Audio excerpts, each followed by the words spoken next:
Warahmatullahi wabarakatuh. Alhamdulillah. Alhamdulillahi hamdan nudriku bihi 'azamatal hamidi wal mahmudi wal liwa'il ma'gudi wal haudil mawrud. Asyhadu annahu Allahul ladzi la ilaha illallah wahdahu la syarikalah. Wa asyhadu anna sayyidana Muhammadan 'abduhu wa rasuluhu la nabiyya ba'dah. Allahumma shalli wa sallim ala sayyidina Muhammadin miftahi babi rahmatillah. Adada ma fi ilmillah salatan wa salaman daimaini bidawami mulkillah wa ala alihi wa sahbihi wa mawalah amma ba'du. Pemirsa pengajian akbar curahan galbu yang dirahmati oleh Allah Subhanahu wa taala, alhamdulillah kita berjumpa kembali dalam pengajian akbar kita yang pada kali ini insyaallah kita bakal membahas tentang salat. Dan alhamdulillah di studio kita ditemani oleh santri-santri dari Majelis Ta'lim Sulhul Majami Sanggerahan Bintaro, Jakarta Selatan. Assalamualaikum warahmatullahi wabarakatuh. Bagaimana jamaah, sehat walafiat? Alhamdulillah, mudah-mudahan kita bisa meneruskan pengajian kita dalam keadaan khusyuk insyaallah dan masuk dalam rangka talabul ilm, dalam menuntut ilmunya Allah Subhanahu wa taala. Dan juga pemirsa yang di rumah, jangan lupa untuk niat kita dalam mengkaji pada setiap hari Sabtu karena Allah Subhanahu wa taala dan karena Rasulullah Muhammad sallallahu alaihi wasallam. Pembahasan kita pada hari ini tentang salat. Sebagaimana yang telah kita faham bahwa salat merupakan rangkaian rukun Islam yang kedua setelah mengucap dua kalimat syahadat. Yang pertama adalah syahadatan atau mengucapkan dua kalimat syahadat.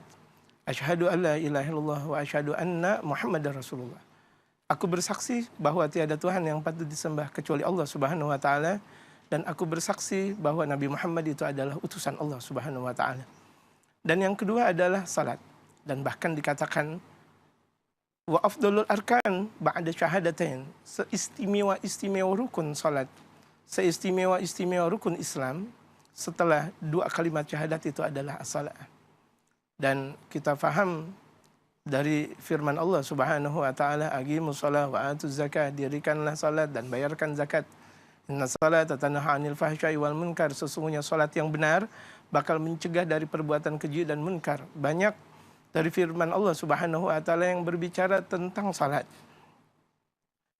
Kemudian juga dalam hadis baginda Rasulullah Muhammad sallallahu alaihi wasallam, yang di antara hadis yang sangat gamblang dari beliau, sallu kama ra'aitumuni usalli.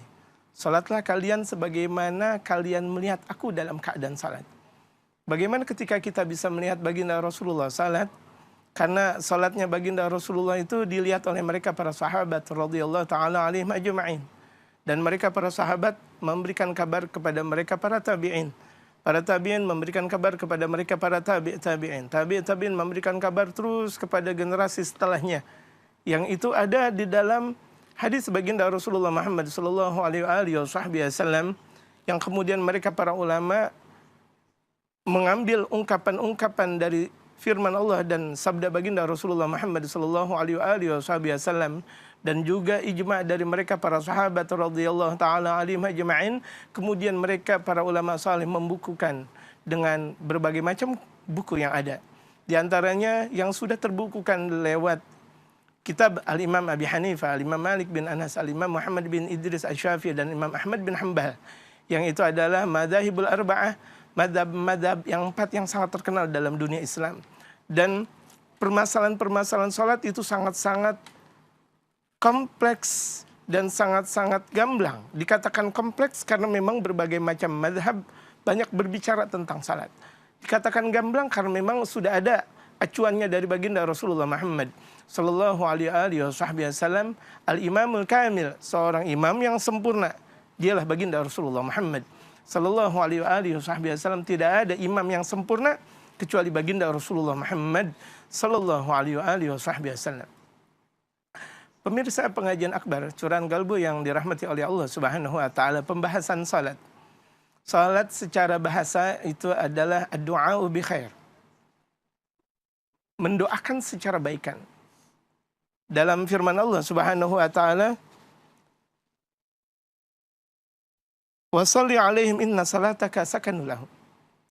Ini diambil kepada mereka para ulama-ulama saleh, maka terjadilah salat secara lugatan, secara ungkapan kebahasaan itu adalah ad-du'a bi khair. Mendoakan kebaikan. Karena kebalikan dari mendoakan kebaikan itu adalah mendoakan kejahatan. Karena bagaimana mungkin kalau misalnya disebut dengan salat adalah mendoakan keburukan. Karena dari rangkaian salat itu dari awal sampai akhir seluruhnya adalah kebaikan yang telah diajarkan oleh baginda Rasulullah Muhammad sallallahu alaihi wasallam. Juga dalam sabda baginda Rasulullah, Allahumma shalli ala ali Abi Aufa. Allahumma shalli ala ali Abi Aufa. Yang bahkan dalam ibarah dalam satu kitab Al-Irsyad dikatakan makruh mengucapkan salawat kepada selain nabi atau malaikat kecuali harus diikuti tabaan li'al. Maka dari itu di sini adalah ungkapan ad-du'a bi khair pantas. Jadi kalau misalnya ada orang ketika mengatakan mendoakan kebaikan, kemudian dia mengatakan itu adalah salat, itu baru secara bahasa.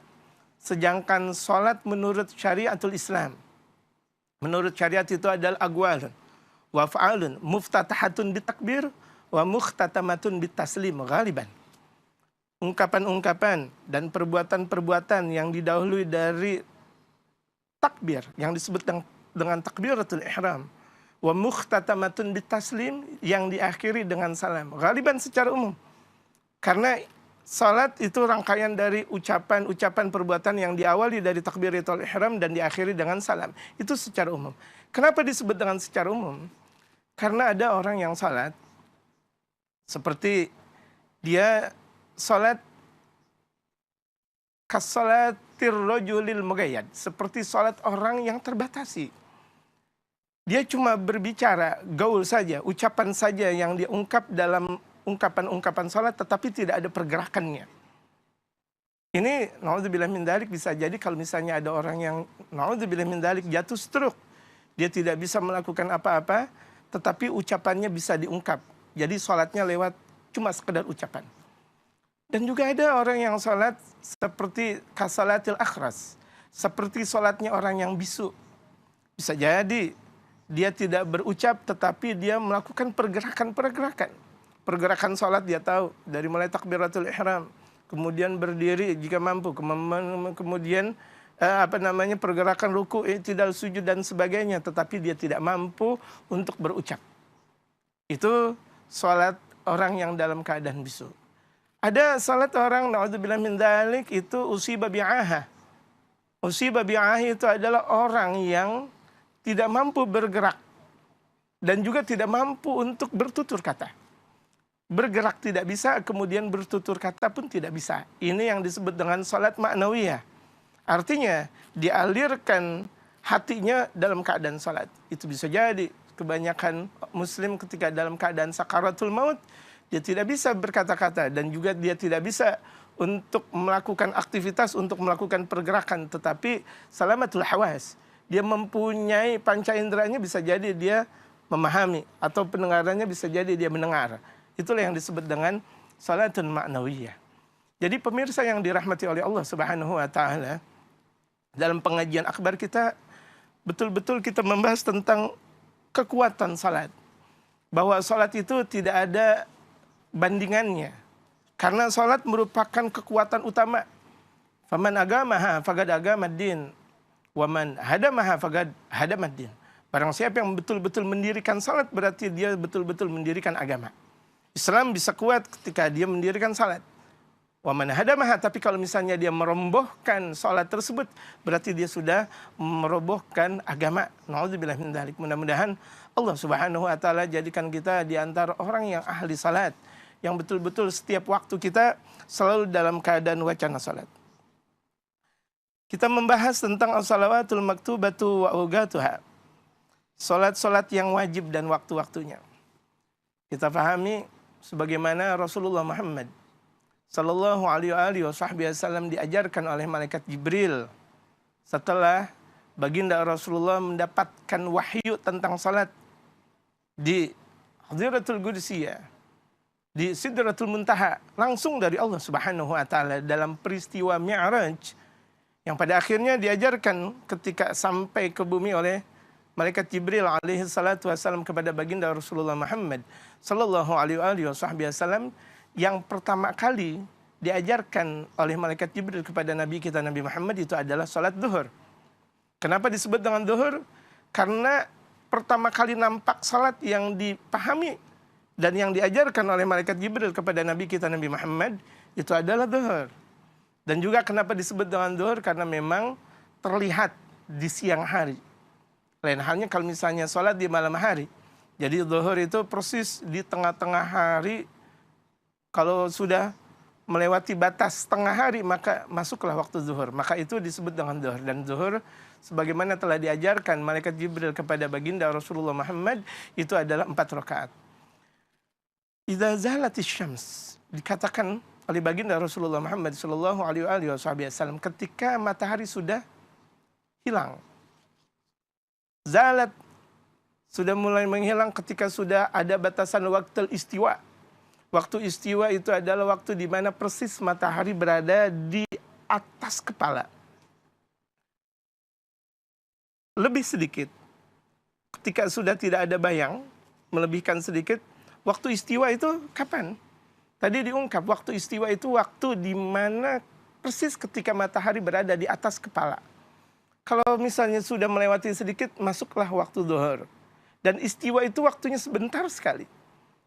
Ketika baginda Rasulullah bertanya kepada malaikat Jibril, hal zalati syams, apakah matahari sudah tergulir ya Jibril? Kemudian malaikat Jibril mengatakan, la, na'am. Belum? Ya. Artinya begitu cepatnya waktu istiwa. Dan waktu istiwa itu tidak diperkenankan seseorang untuk sholat. Kecuali kalau misalnya itu adalah sholat Jumat.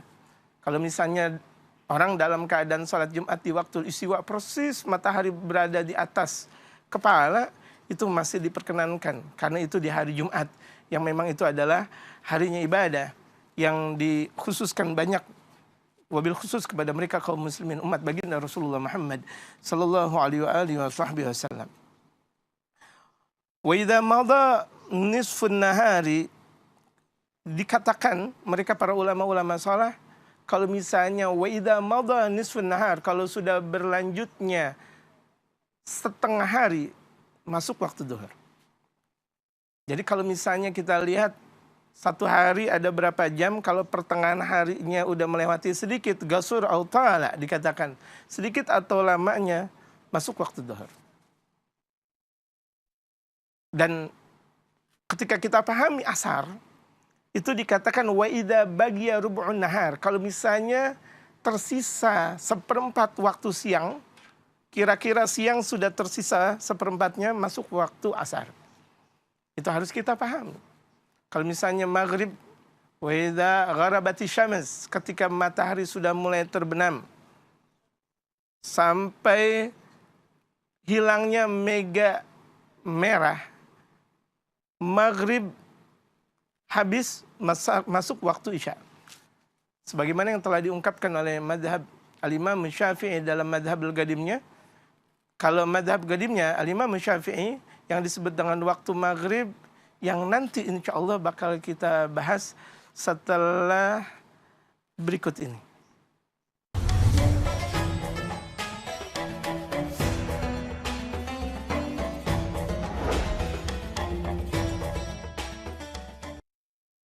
Pemirsa pengajian akbar Curahan Kalbu yang dirahmati oleh Allah Subhanahu wa taala, telah tadi diungkap zuhur dan asar. Dan asar telah tadi diungkap bahwa ketika sisa siang tinggal seperapat lagi, maka masuklah waktu asar. Dan berakhir asar ketika mulai terbenamnya matahari. Menurut madhab Imam Syafi'i, walaupun menurut madhab Imam Ahmad, itu berakhirnya waktu asar ketika bisfirari syams, ketika matahari sudah mulai menguning. Masuk waktu maghrib ketika terbenamnya matahari. Dan akhirnya waktu maghrib ketika terbenamnya mega merah. Ketika mulai terbenamnya matahari sampai akhirnya mega merah, itu batasan dari maghrib menuju ke isya.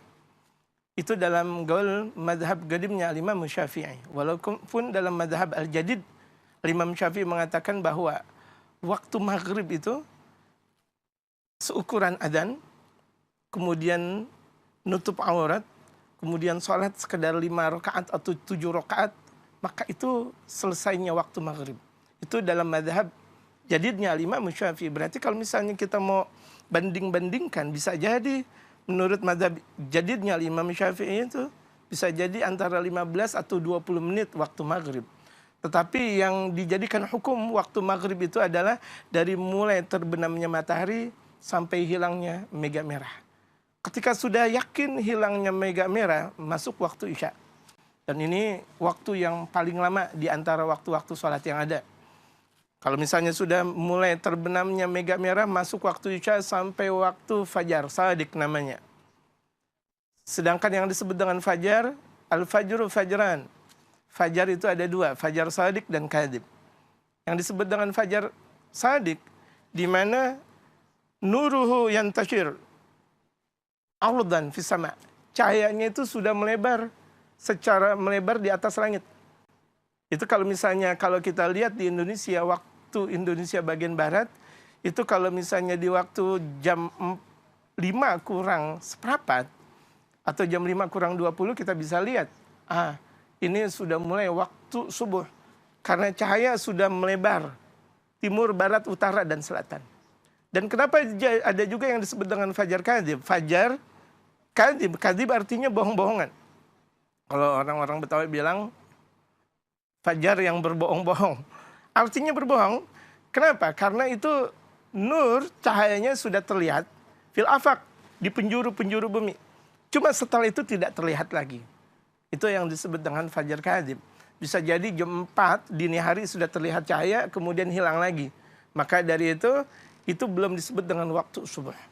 Jadi pemirsa, pengajian akbar Curahan Kalbu yang dirahmati oleh Allah Subhanahu wa taala, kita sudah bisa memahami bahwa waktu-waktu yang ada di dalam inna salata kanat 'alal mu'minin kitaban mawquta. Kitab mawquta itu artinya kitab yang sudah ditentukan. Yang telah tadi kita bahas, zuhur, asar, maghrib, isya, dan subuh. Kemudian waktu sholat yang kita pahami itu adalah al-kulli dan al-juz'i. Kalau al-kulli baru kita bahas dari mulai awal waktu sampai akhir. Itu yang disebut dengan waktu al-kulli. Kalau yang disebut dengan waktu al-juz'i, ada waktu fadilah, ada waktu ikhtiar, ada waktu jawaz, ada waktu karahah, ada waktu darurah, ada waktu hurmah. Dan ini harus kita pahami. Itu. Ada waktu hurmah. Jadi yang disebut dengan waktu fadilah itu adalah waktu di awal-awal waktu. Sebagaimana hadis dari Sayyidina Abdullah bin Umar. Ketika bertanya kepada baginda Rasulullah Muhammad sallallahu alaihi wasallam, "Ya Rasulullah, ayul a'mali afdal?" Ya Rasulullah, perbuatan apa yang paling istimewa? Maka baginda Rasulullah menjawab, as-salatu fi awali waktiha. Salat di awal waktunya. Dalam satu riwayat disebutkan al-jihadu fi sabilillah. Amal perbuatan yang paling istimewa itu adalah berjuang di jalan Allah. Wa fi riwayatin ukhra, di riwayat yang lain lagi ketika baginda Rasulullah ditanya, "Ya Rasulullah, amal ibadah yang paling istimewa?" Kemudian Rasulullah menjawab, birrul walidain. Berbakti kepada kedua orang tua. Berarti kalau misalnya kita pahami ada 3 hadis, mana dong perbuatan yang paling istimewa ya Rasulullah? Dan ini dikatakan oleh mereka para ulama-ulama berbeda karena berbedaannya penanya. Bisa jadi penanya yang ada karena memang sholatnya ketika itu belum dijaga. Maka baginda Rasulullah menjawab, as-salatu fi awali waktiha. Maka sholat di awal waktunya. Pekerjaan yang paling istimewa. Yang bisa jadi ketika penanya yang kedua, sholatnya sudah bagus. Tetapi berjuangnya untuk memperjuangkan agamanya Allah Subhanahu wa taala masih kendor. Maka baginda Rasulullah menjawab, al-jihadu fi sabilillah. Kemudian bisa jadi penanya yang ketiga, bisa jadi sholatnya sudah baik, berjuangnya sudah baik, tetapi berbakti kepada kedua orang tuanya bisa jadi kurang baik. Maka Rasulullah bersabda, birrul walidain. Jadi ini tergantung kepada penanya dan tergantung kepada keadaan dari baginda Rasulullah Muhammad sallallahu alaihi wasallam. Pemirsa yang dirahmati oleh Allah Subhanahu wa taala, pembahasan kita terlihat semakin seru nampaknya karena memang pembahasan kita adalah pembahasan yang memang sudah dipraktikkan langsung oleh baginda Rasulullah Muhammad sallallahu alaihi wasallam, dan kami persilakan untuk dari Majelis Ta'lim Shuluhul Majami Bintara untuk bertanya. Dipersilakan. Assalamualaikum warahmatullahi wabarakatuh. Waalaikumsalam warahmatullahi wabarakatuh. Kami dari Majelis Shuluhul Majami ingin bertanya Pak Kiai, bagaimana hukumnya sholat jenazah apabila didirikan setelah sholat asar? Itu saja Pak Kiai, terima kasih. Assalamualaikum warahmatullahi wabarakatuh. Waalaikumsalam warahmatullahi wabarakatuh. Salatul janazah. Salatul janazah dengan zai itu. Salatul janazah. Salat jenazah bagaimana kalau misalnya dilakukan setelah salat asar? Ini perlu pemirsa di rumah untuk betul-betul memahami bahwa ada salat yang adanya salat nafal mutlak, ada juga salat yang sebabnya mutaqaddim, ada yang sebabnya mutaakhir. Sedangkan di antara salat yang namanya salat sabab mutaqaddim itu di antaranya salatul janazah. Salat jenazah kan meninggal dulu baru salat. Ada gak orang kira-kira salat dulu baru meninggal? Tidak, berarti itu namanya sabab mutaqaddim. Meninggal dulu baru salat. Nah, ketika itu adalah salat yang namanya salatul mutaqaddim, sababnya sabab mutaqaddim, dilakukan di antara 5 waktu yang dikatakan oleh mereka para ulama haram untuk salat. Walaupun ada sebagian ulama mengatakan tidak haram tetapi makruh. Dan makruhnya itu adalah makruh tahrim. Makruhnya makruh tahrim. Sebagian ulama berbeda pendapat. 5 waktu itu adalah 5 yang diharamkan untuk sholat. Tetapi sholat yang apa yang diharamkan? Yang pertama sholat nafal mutlak. Sholat nafal mutlak, nafal artinya sunnah. Mutlak yang tidak ada sebab dan tidak ada waktu. Kita nggak punya duit. Niat aja dah. Ya Allah, mau sholat, Allahu Akbar. Itu namanya sholat nafal mutlak. Nggak punya duit, pusing banget. Ya Allah, nggak punya duit, Allahu Akbar. Sholat 2 rakaat. Hasil. Dalam keadaan pusing, dalam keadaan stres, ya berwudu, Allahu Akbar. Udah niat dalam keadaan sholat, itu namanya sholat nafal mutlak. Kapan waktu saja. Tetapi kalau misalnya di 5 waktu yang telah dikatakan oleh ulama tersebut, atau yang disebut dengan sabab mutaakhir. Sabab mutaakhir itu sholat yang dilakukan ketentuannya itu, sholatnya itu dahulu, kemudian akhirnya itu belakangan. Seperti sholat istikharah. Sholat istikharah minta sesuatu yang paling baik. Di antara yang terbaik. Minta. Kan kita minta dulu kepada Allah Subhanahu wa ta'ala. Nanti kemudian Allah kasihkan. Seperti juga orang sholat niat ihram haji. Dan ihram umrah. Kan kita sholat dulu. Setelah itu kita baru melakukan ibadah haji dan umrah. Itu namanya sabab mutaakhir. Itu yang tidak diperkenankan di 5 waktu. Tetapi yang sabab mutaqaddim seperti sholatul janazah boleh dilakukan di waktu-waktu asar. Boleh dilakukan. Kalau misalnya ada orang yang mendirikan sholat asar, kemudian dilakukan sebelum sholat jenazah dilakukan di sebelum asar, itu dikhawatirkan jamaahnya sedikit. Ya, itu dikhawatirkan jenazahnya sedikit. Jadi perlu kita pahami kemaksimalan jamaah dengan banyak itu sangat mempengaruhi kualitas sholat jenazah. Ya, dipersilakan dari jamaah, dari pemirsa sekalian. Assalamualaikum. Halo. Halo, Assalamualaikum. Ya, waalaikumsalam warahmatullahi wabarakatuh. Ya, Bapak, dari siapa dan dari mana, Bapak? Dari Harun di Rangkas. Iya, pembahasan kita tentang masalah sholat, Bapak. Ya, dipersilakan, Pak. Iya, Pak Ustadz. Ya, Ya. ya, dipersilakan. Ya, saya mau tanya Pak Ustadz. Ya. Ya, dipersilakan, Pak. Silakan, Pak.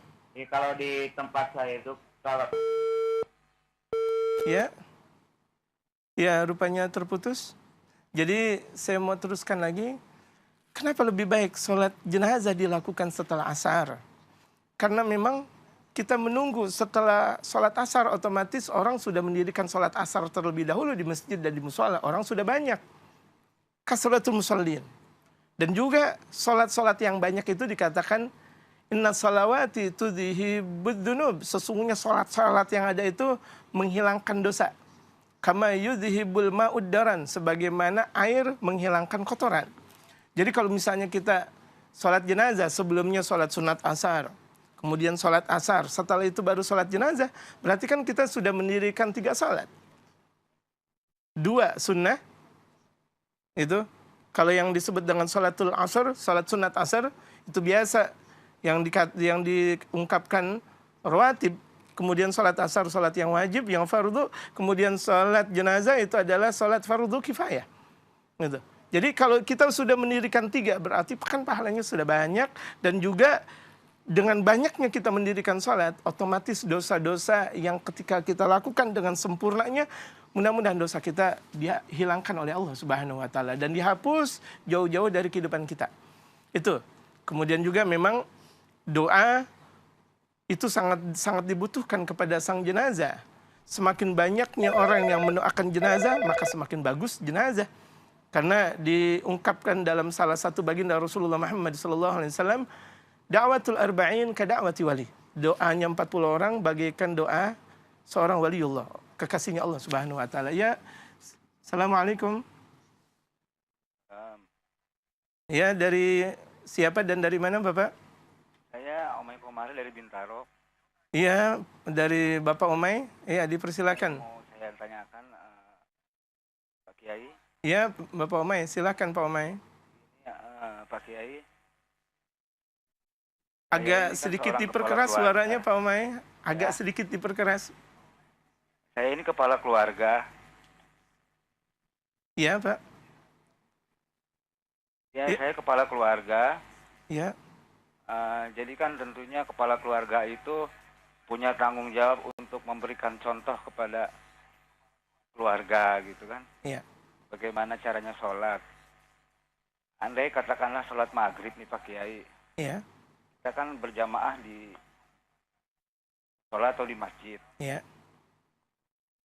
Lalu kan otomatis kalau kita punya anak perempuan ataupun kita punya istri kan tidak bisa melihat bagaimana kita sholat. Iya. Bagaimana caranya pakai? Apakah boleh kalau kita setelah sholat di musola kemudian kita menjadi pemimpin sholat juga di rumah begitu? Iya, iya. Ya, hanya itu aja pertanyaan Pak Kiai. Iya, terima kasih Pak Omay dari Bintaro itu. Ya, waalaikumsalam warahmatullahi wabarakatuh. Jadi pertanyaannya bagaimana kalau misalnya kita laki-laki sebagai kepala rumah tangga, kita sholat maghrib di rumah, di masjid atau di musola, kemudian setelah itu kita ngulang. Kita tahu dalam hukum fikih yang ada bahwa mengulang sholat itu hukumnya sunnah. Mengulang sholat itu hukumnya sunnah. Kemudian juga kalau misalnya ada pertanyaan, kalau misalnya mengulang sholat itu berdiri atau tidak? Kalau kata Imam Romli, itu tetap wajib berdiri, nggak menjadi duduk. Kan mengulang sholat. Karena tahkil fardhu dikatakan oleh Imam Romli, karena itu kan mengisahkan sholat yang wajib. Kalau kita udah sholat duhur, kita sholat duhur lagi. Kalau kita sudah sholat Jumat, kemudian kita sholat duhur lagi, itu hukumnya sunnah. Dan banyak polemik beredar di masyarakat, bagaimana kalau misalnya habis sholat Jumat, kemudian kok ada sholat duhur, padahal itu hukumnya sunnah. Dia sudah mendirikan sholat yang wajib, kemudian dia ulang lagi, dan pengulangannya itu kalau misalnya sholat fardu itu cukup sekali. Jadi pemirsa wabil khusus sang penanya, jadi ketika kita sudah sholat berjamaah di masjid atau musola, kemudian kita mengulang lagi di rumah, itu pengulangan sholat itu hukumnya sunnah. Ulama mengatakan ketika pengulangan itu kita menjadi makmum, tidak menjadi imam. Kecuali kalau misalnya yang kita jadikan makmum itu adalah anak kecil kita dan atau istri atau perempuan kita, anak-anak perempuan kita. Mau nggak mau kita harus menjadi imam. Karena ketika itu adalah tarbiyah lahum, pendidikan buat mereka. Jadi dikatakan oleh ulama pahalanya double. Jadi kalau misalnya dia sudah mendirikan sholat, dalam salah satu sabda baginda Rasulullah Muhammad sallallahu alaihi wasallam, salatul jamaah afdal min salatil fardh bi 27 darajah. Walaupun ada juga riwayat mengatakan bi 25 darajah. Salat berjamaah lebih istimewa daripada salat sendiri dengan 27 derajat. Walaupun ada riwayat mengatakan 25 derajat. Kalau 27 derajat dikali 2 27 ditambah 2 kan luar biasa jumlahnya.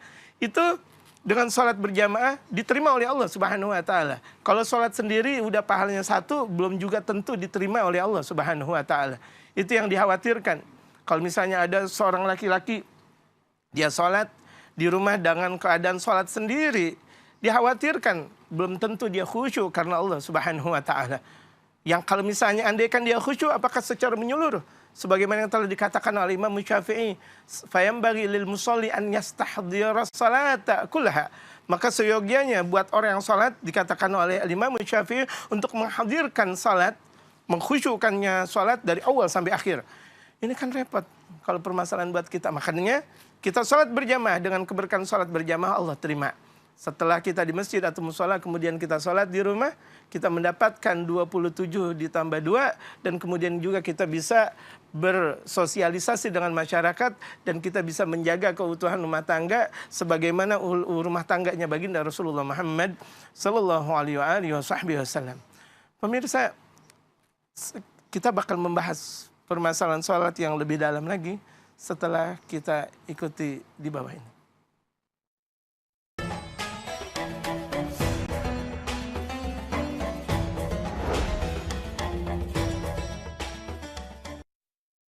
Pemirsa pengajian akbar yang dirahmati oleh Allah Subhanahu wa taala, kami membuka SMS di nomor 0857 8175 2616. Kami ulang 0857 8175 2616, dan atau telepon interaktif dengan nomor 0216307303 0216307303.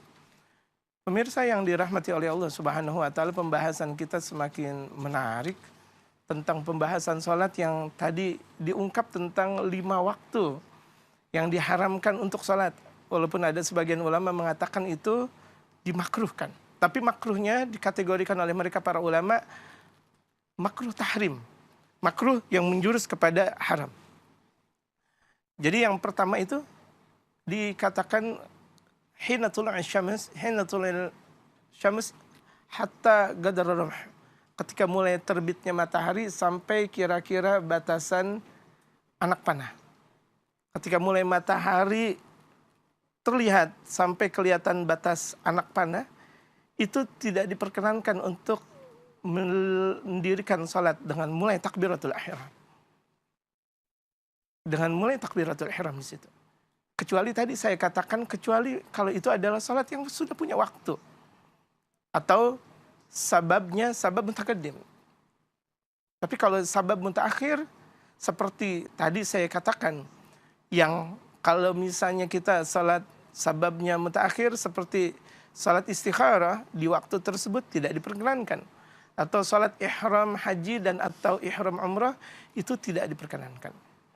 Kemudian yang kedua, ketika mulai menguningnya matahari sampai terbenam.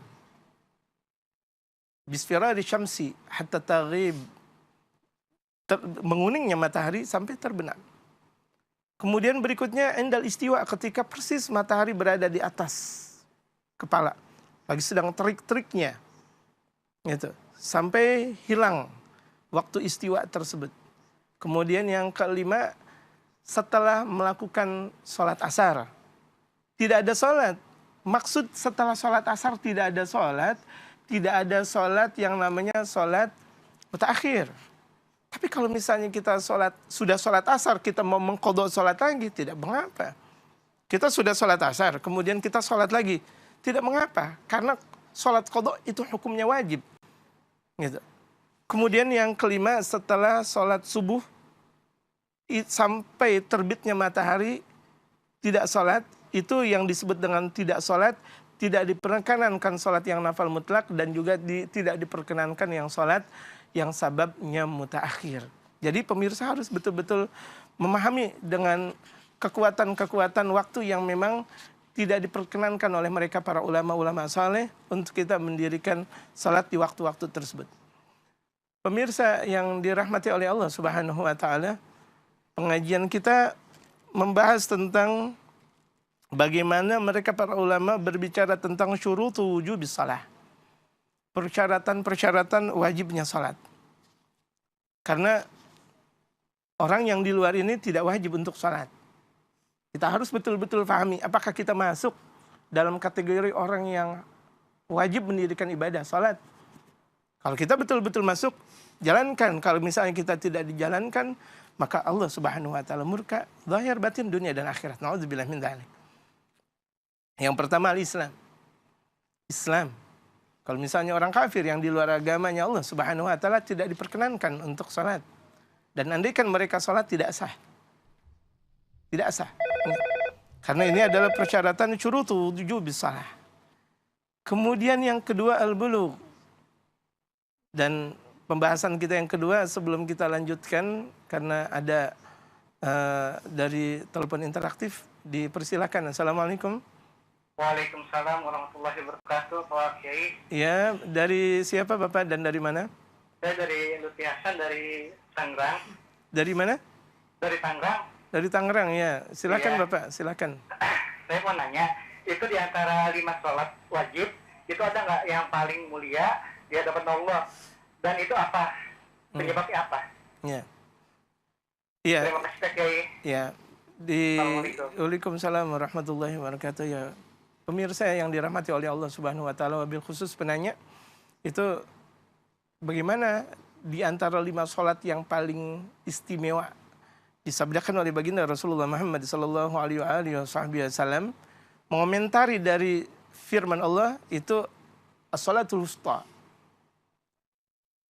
Salatul wusta itu dikatakan oleh Allah, salatul wusta itu adalah salat pertengahan. Menurut tafsir yang telah dikarang oleh tafsir Imam Ibnu Katsir, itu jumhurul ulama mengatakan yang disebut dengan salatul wusta itu adalah salat asar. Kenapa disebut dengan salat pertengahan itu adalah asar? Karena asar itu pertengahan antara zuhur dan maghrib. Zuhur itu awal siang, bisa dikatakan maghrib itu akhir malam, awal malam. Jadi kalau zuhur itu siang, kemudian maghrib itu di awal malam. Didempet di antara 2 waktu, maka yang disebut dengan al-wusta itu adalah asar. Walaupun ada di antaranya Sayyidatuna Aisyah radhiyallahu anha, mudah-mudahan kalau saya tidak khilaf, itu beliau berkata yang disebut dengan sholatul wusta itu adalah subuh. Kenapa? Karena subuh itu diapit dari 2 waktu yang sangat besar. Waktu yang sangat lama. Yaitu isya dengan waktu yang lama. Subuh dari subuh menuju zuhur itu pun waktunya lama. Makanya yang disebut dengan sholatul wusta itu adalah sholatul subuh.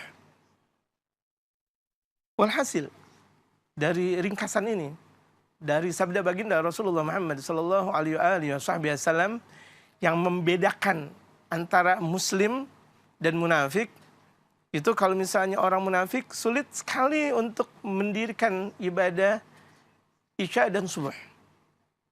Isya dan subuh. Ada juga dalam satu riwayat asar dan subuh. Karena di antara sholat yang sangat susah itu adalah sholat asar dan sholat subuh.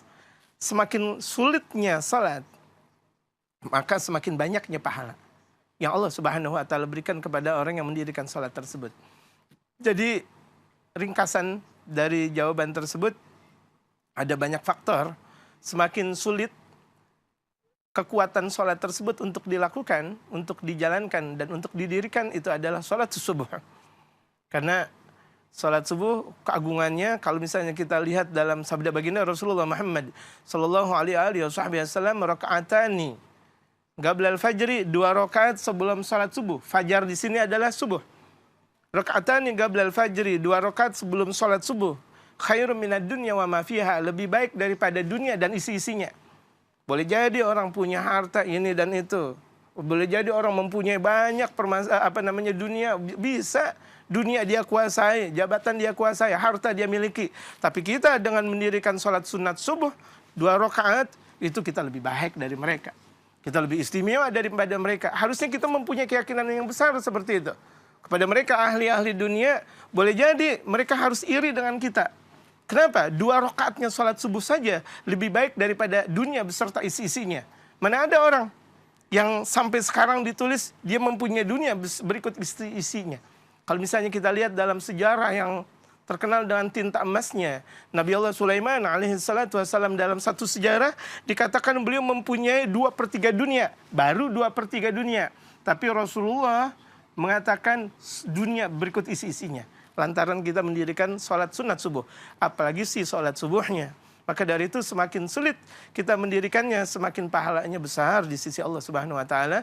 Dan mudah-mudahan sebelum kita membahas tentang pembahasan yang bakal kita bahas lagi, yaitu syarat wajibnya salat, kita saksikan yang di bawah ini. Membahas tentang persyaratan wajibnya salat, dan insya Allah nanti kita bakal membahas tentang arkanus salat. Tetapi sebelumnya kami bakal membahas tentang pertanyaan yang sudah kami dapati yang sudah masuk di tempat ini.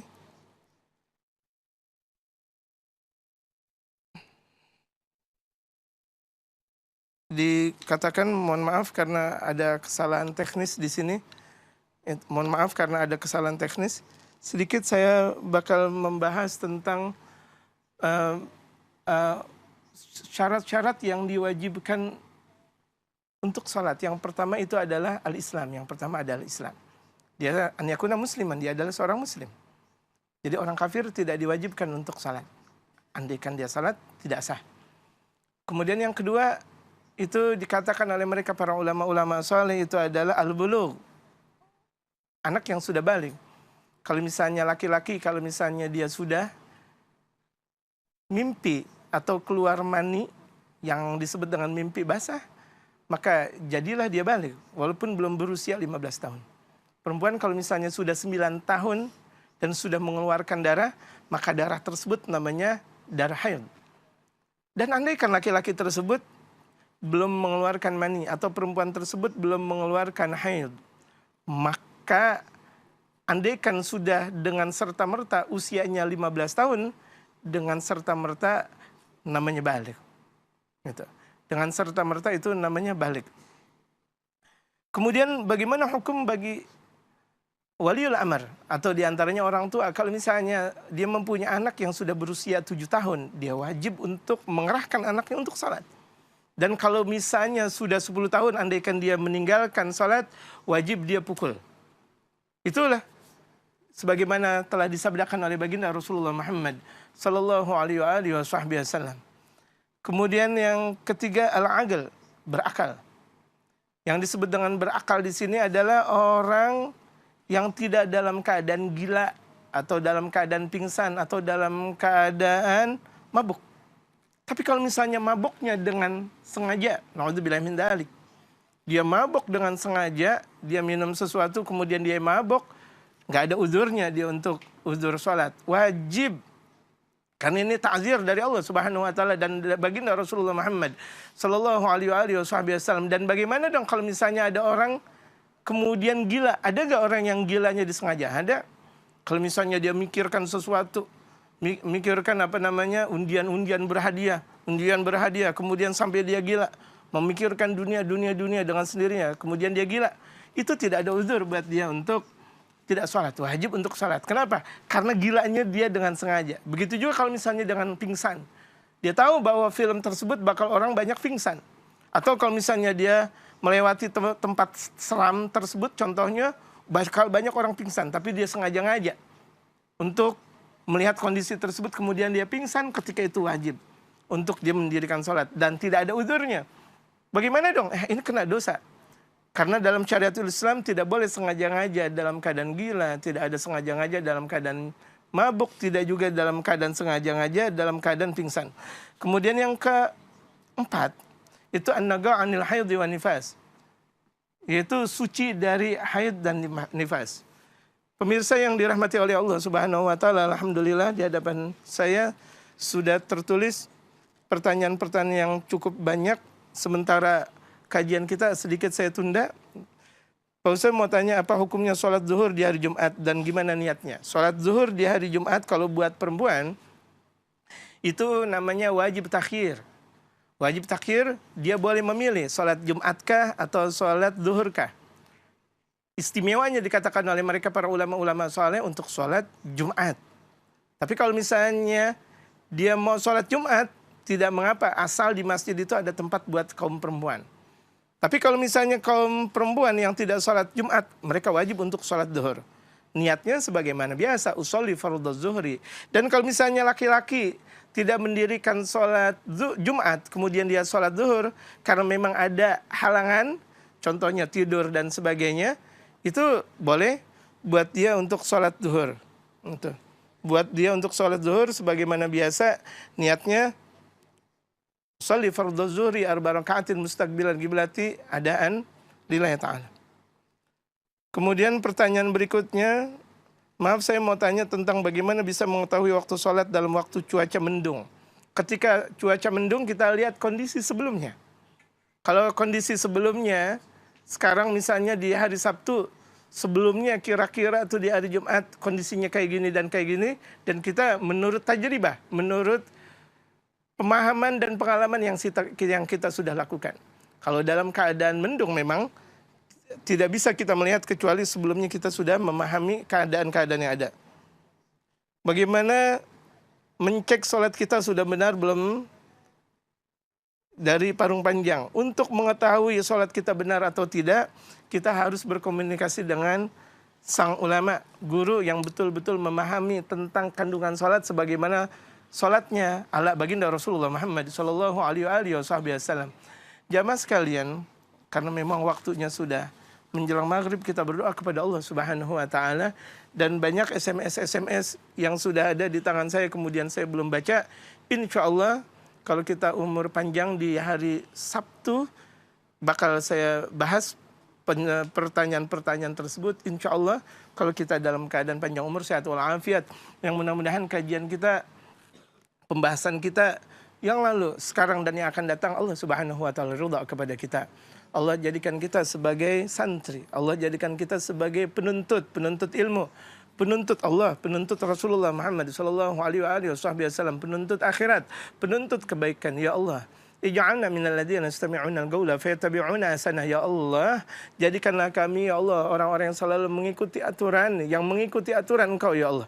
Dan jadikanlah salat kami diterima, jadikanlah zakat kami diterima, jadikanlah haji umrah kami diterima, seluruh amal ibadah kami diterima. Ya Hayy ya Qayyum birahmatika nastaghits, birahmatika nastaghits, birahmatika nastaghits. Ya Allah, jadikanlah pemimpin-pemimpin kami pemimpin yang arif, bijaksana, yang adil, tidak otoriter, tidak maunya sendiri. Ya Allah, jadikanlah lewat keberkahan majelis yang digelar di INTV sekarang ini, ya Allah, jadikanlah nuansa Indonesia, nuansa yang disebut dengan baldatun thayyibatun wa rabbun ghafur, dan juga mudah-mudahan dengan keberkahan pengajian akbar, Engkau jadikan seluruh umat menjadi umat yang betul-betul berbakti kepada Engkau dan Rasul Engkau. Ya Allah, ya Hayy Qayyum, ya akramal akramin, wa ya khairan nasirin. Rabbana آتنا في الدنيا حسنة وفي الآخرة حسنة وقنا عذاب النار ربنا تقبل منا إنك أنت السميع العليم وتب علينا إنك أنت التواب الرحيم وصلى الله على سيدنا محمد النبي الأمي وعلى آله وصحبه وسلم سبحان ربك رب العزة عما يصفون وسلام على المرسلين والحمد لله رب العالمين.